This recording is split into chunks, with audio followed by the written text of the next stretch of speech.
public transport me besisano from a dependence on oil and gas on fuel for public transport, diesel and petrol. We are moving to electric power.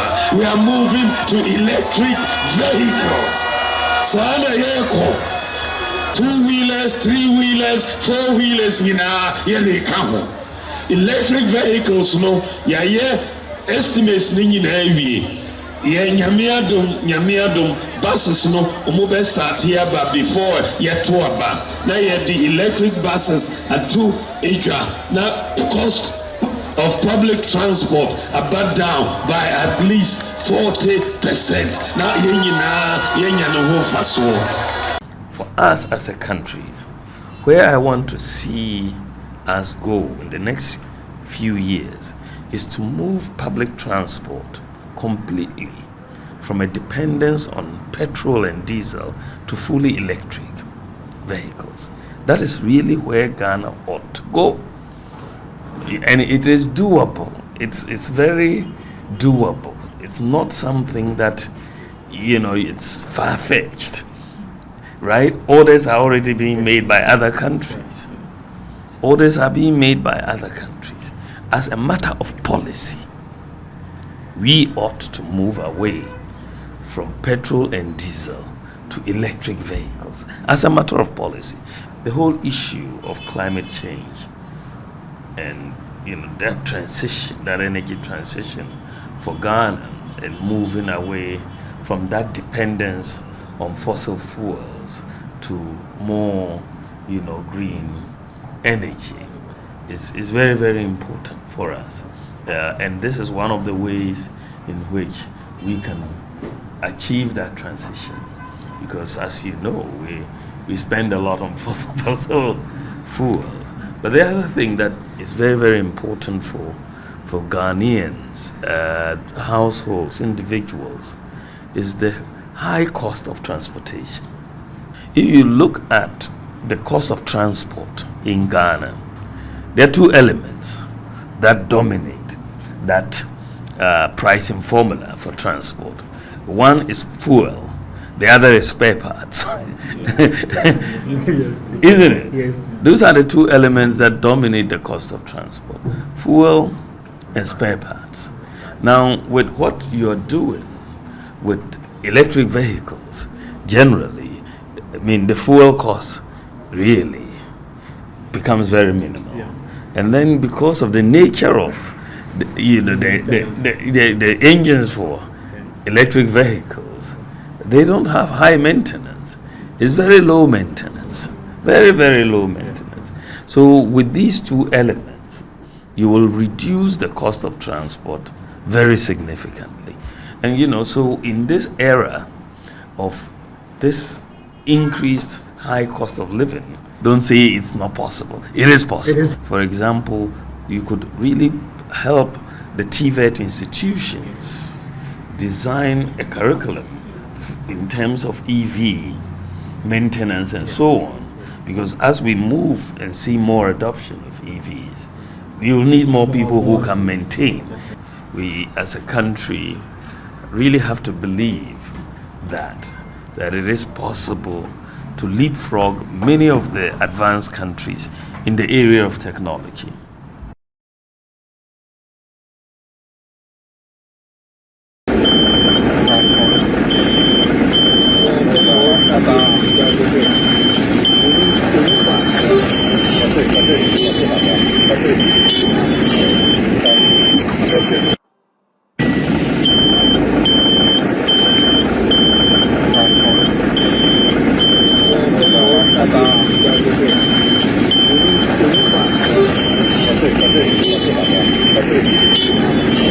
Don't lie. I mean, for credit, Emma, who is you? Aneka, yes, in Shaba Aneka on Facebook, Adama, and I mean, sa video. Enti, the hon over 100 electric vehicles. Now, me saw another video, my body actual. The promise, now His Excellency the Vice President, continuously on almost every campaign platform, not all yet, about the introduction of these electric vehicles as a means of public transport to reduce transportation cost. Yanko has a video so nothing come out.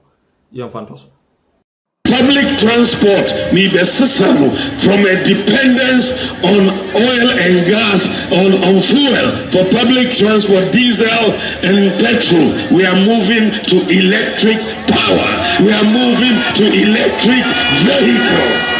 Sana yeko, 2-wheelers, 3-wheelers, 4-wheelers in our electric vehicles no estimates yeah, nyamiadum buses no umobe start here but before yet to about now you have the electric buses at 2 each now cost of public transport about down by at least 40%. Now yenya no ho faso no so dey akakọ betima ye dey aboma no so me ye ne he afro mapenda da dey obeye bia no ye ma no kwanya so me ye waya ma ye wie ye magana ni foforo so no so fa na dream port no so wo no emfa embra emeboa na wo na wo mampani abedi tira wotumi ahe ama na ye tumi di ndro efe wiem ekonkura ase bebi akwan anye bebi enu ntumi ndu na drone efe ndro ba ema enkane na awo eka nipa kwa na eku no ai na ye yi san na mani na efi ho a so mampani no be ka kire say obema dialysis omo manya kidney yare aban national health insurance a show mu free a wo anka wan na obaji na di o compare ono to mampani dada ono ba aban mu wan fa yare ba akumpo ama beka yare na national health insurance e hwe so wo anka wan na obaji di ato ababa no it's very obvious and very clear say Dr. Mahmoud Bawumia ni nipa Ghana for do na ewo gidi ewo ni mu omo nka say ono o ya so abofo ana omo nka say onim fom so ana na so wo no ho ba so mo sese ekere no de compare mampani dada de omo gidi say Dr. Mahmoud Bawumia gina yie esen o mampani dada na ene onya delegate bokata ni bi na hwe nim wa o de ura picture betwa eno atro say kan mampani John Dramani Muhammad ye say ka economy asem kura wa Ghana say ya wosre ne pa say e mane fa na no betumbi e say senka economy kwa na ye amambu nso hwe a aban bia ba wo kyera kan mampani John Dramani Muhammad ye ne recording ye kwa feel for nyam nti that's na say wonya say wo ka say ko talo su yetumu no minimum others when you di ura asem ya wo kan ye chi na no pe obetumi am ye nkyiremu kakra. Hello Dennis. Oyina. Pacha timenka. I'm so going now. The okay no so mboa wo. Oyina ahwe wo. Economy ya papa no. Unja won kola ba 100,000 trend fi o muntumi nkosku sansa won discard be twom ho ka kosku. Economy ya papa no. Unkonko free generators. Embegu omanim a wuntumi nyeska ento petrol ngum ene gas ngum enenti kana for the sumu for 4 years. Economy a papa no o matica for the doctor for year juma 12 months now on kase wuni ska be choma kan even though why juma boso me dum no we tia ne ka boso me mi ansasika. Economy a papa no untumi sorry enja nurse one teacher for ma school awie I saw for modum now ndom 3 years I untumi for modum. It is a Dr. Mahmoud Bawumia kasa odika ene economy no enko senya na nka nyina yesepe but I don't know anya crown no sa economy ya echo through global economic challenges you know etumi am make sure say Ghana ni die no wo ye adwuma bosom edum yenu a ebeka say ye niske je beti on bosom miensa wo ye adwuma bosom na ye beti on bosom na aketua wo ye adwuma bosom nsia ye beti on bosom nsia aketua economy ya wo mu sisi ya ono mampenda da na ma o criticize no sa economy na make sure say kan ya gina so ama yetumi anya kan ya nyuma ama de aboy bra for 8 years ono na breast no 4 years on tumi ama kan ya. The difference is that economy way to be scared to me at their tough war and their power generators no na men no you can you to ejina so economy ya ye wo mu enei etumi anya sika ama national health insurance ejina na so ye national health insurance bills gina abepem ne ono okono oja billions of cedis national health insurance sika one fan day one farm momo and ye free ho to the extent say me no ka say over see abemu 2016 national health insurance Ghana for e wo so it's a health insurance sika ye ntumi nya found your health insurance nti over 1.5 million Ghanaians in an year mu afim and then over 6 million Ghanaians they don't want to national health insurance. It's an GDA and they are buying health insurance. To me magana for the Nyanya Ayarsa. Economy here woman it me iska over 129 billion. It a Ghana for human shawnsam. I'm a no say Ghana ni be ope esefata wajatu so be school no. It will be school sika any here and ya consider and ya den emano. The economy affair won't be just as can find this edumano. Economy I woman it me make sure say I buy way I acquire mako 12,000 kilometers. I'm a Ghana for in 8 years. On una buying, on one case no muton, edge to me say, almost 4,000 kilometers of roads when they were in government. Economy I say, no, and to me 12,000, and saying the nurse or say, papa no 4,000 kilometers, no. And the economy way, it is better than his. Economy way, papa, yes, I need anything. And the school are dying to do SSC, and may hear from me to me in your school and free education, you know. Only need to me in your be or more coin, yes, school are dying over 2,000. Physical infrastructure in educational institutions. Economy need to manage scano. It's a decide to be. Dr. Mahmoud Bawumia Kasam now. Odika, send Dako farms. If you are reviving Emma Dako farms in Yanko, Emma Fagana for Emma Yaton, who can be my KFC, Emma Moche, Emma every Emma Dako farms. Year Juma Magana for you Dubai, a Yuma. In economy, the papa a year, everything at Dako farms that you might revived under 1D1F program. And under no circumstance, and I John Mahama, His Excellency, able to be in the economy, even in the midst of crisis, a woman. When your side global economic crisis, a woman be Bakumpu, and Manimuno Hani to see your dear film, Meko, Yawa, or Tatre, Edisayeni. It's a Dr. Mahmoud Bawumia Odika, and figures, any data, any evidence, and also a supported Dr. Mahmoud Bawumia.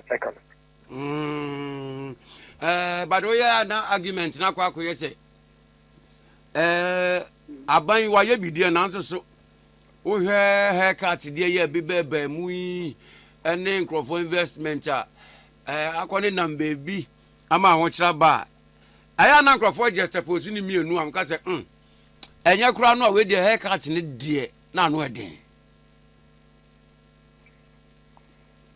economy bia medical control Dr. Mahmoud Bawumia so be oka say yen ka say yensia akwansia and yenya how and yenya crisis to make a crisis say me bo crisis there 3-4 times yeah and I yenya haircut and so that haircut we always insisted say it was a sacrifice that citizens here holding the members who were making to ensure say yeah mine in the face of the global economic crisis that we are suffering, will be a favor. You bet me, and then it near to me, and make sure say, young to me when you're so what, a better or man crap precope. But that is even where it's all to me a difference. And I say, in an economy, you go through so much crisis to the point that I see a call near quiet debt restructuring, near to me a haircut in Podo. Still, you to me making sure say, near ma or man for being here. Normal to be in the midst of the crisis, you to be a moment. Inflation, a consular of 54%, and it to me about 20%. Cement to boy movie called 30 to 90 cities. And so you are making sure that cocoa from a bitumen enough. No, to me, the after cement, a dose of same time and a cement in 30 cities. No, I don't know, maybe some question. When I cocoa cleaning. Now, I buy back and that's cement in 30 cities. And so that's the car of the mountain. It will be cement bag of Makumako 10. I buy for Bayano. Because of global economic crisis and the challenges in sea. Cement a boy moving from 30 cities, 90 cities. But I buy no in realizing say cement boy deno. I'm a Usika, it will not to cement Makumako 33. Why not gather to a man? Oh, they are need their cost. And you have a common idea. The matter is settled. Next, you need to tell you, I want to have Yama Boko. It's about to a question of Bawumia and Menu. I bind it and Yamana Bo, a waterman. What's like a German to so 1, 2? It's now got a more bag, 5 kg, which we told me, and then I want to have Yama Boy across the crap. I buy a mouse go to me 5 kg and Sunday and 9, one of the top of man. The economy ain't one ubutum. Economy, ain't one in the outfit to me talk. Now to me show with Busia. Now, any once in that own to me, for so also. And I 50% down to me to an for seven also. That is what we mean by this economy is better than John Mahama's economy. Anyway, and beyond the economy, Ura has been quoted to have said, say, business development in so because business development, any economy you will see say business grow a flourish here, and my economy nijina na so. Wakasa ye chire mu na minimu ada se bia na wo ho sense woni adi chira business development strategy ne say Yedika ka say 90% of Dr. Mahmoud Bawumia plan for the next 4 years a job creation. I call back for so be nyuma na nipa do na nya bia. Na so mutimi stimulate job creation there. And who be nya say obetimi ama businesses. It's be juma na so because some no be fa nipa no ama ma ye juma. Nta kwen bia be fa so a obe make sure say businesses no betimi akoma nim. Na omotimi afa nipa do enyuma mu na eto ye. Nti odi normal bebre atoto akwan mu a ebeboa ma enyuma akwa enyuma. Etimi juma na so. No mutimi afa Ghana for do no ewo enyuma mu. For example, Ghana about 90% of businesses and our companies are small and medium enterprises. I say human kete. And to say no, Obebuana ya set up SME Bank. The SME Bank ibeya say ebe provide financial support. Aba anko nyuma no mutimi de bio mu nyuma nim.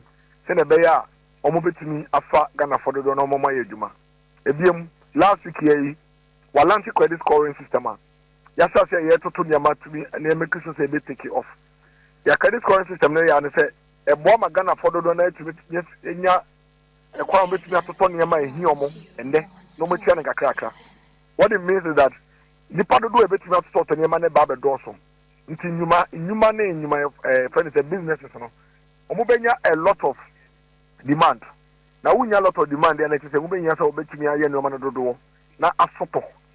Enti obekoso afa nyuma afa nipa ma wa be nyuma ohono maboa no metima ya na dodo wakasa ogidi say taxes no ne tax on sem no asa dia ho che kakra ba businesses no so all around the business community ka che na ne say you sell pe coin na fa tax regime no fa so into the sakai bebre ba wa lesson yo bebre obeya within the tax regime flat rate system or deba up port individual flat rate system or deba tax amnesty or deba ni na to ensure that business